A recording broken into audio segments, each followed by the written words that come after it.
ஒரு நாள் பிராக்டிஸ் பண்ணா போதும், நீயும் விஜய் மாதிரி டான்ஸ் ஆடலாம் அப்படின்னு யாராவது சொன்னாங்கன்னா அது சுத்த போய். பிராக்டிஸே இல்லாம நான் வித்தகன் ஆவேன் அப்படின்னு சொல்றவன் அதை விட பெரிய ஜோக் இந்த உலகத்துல எது பாருங்க. ஈவன் ஒரு ஃபில்டர் காஃபி கூட ஒரே டைம்ல நமக்கு பர்ஃபெக்டா கிடைக்காது. ஒரு டைம் ஸ்ட்ராங்கா இருக்கலாம், ஒரு டைம் லைட்டா இருக்கலாம். ஒரு 2-3 டைம் ட்ரை பண்ணதுக்கு அப்புறம் தான் ஒரு பர்ஃபெக்டான ஒரு காஃபியை போட முடியும். அதே மாதிரி தான் நம்மளோட ஸ்கில்ஸும்.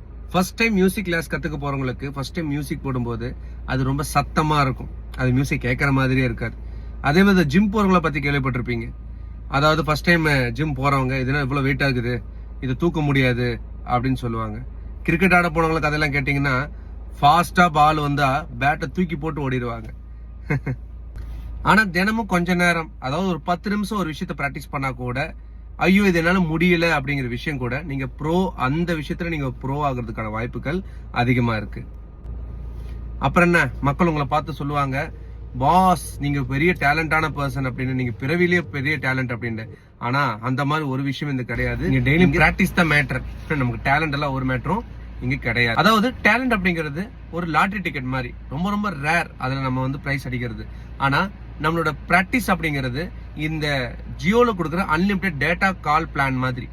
நம்ம அன்லிமிட்டடா ஒரு நாளைக்கு நம்ம பிராக்டிஸ் பண்ணிக்க முடியும். மைண்ட்ல வச்சுக்கோங்க, practice makes the man perfect.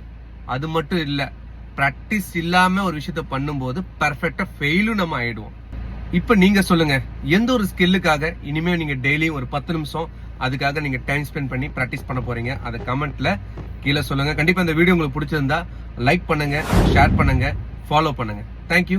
நாளை சந்திப்போம்.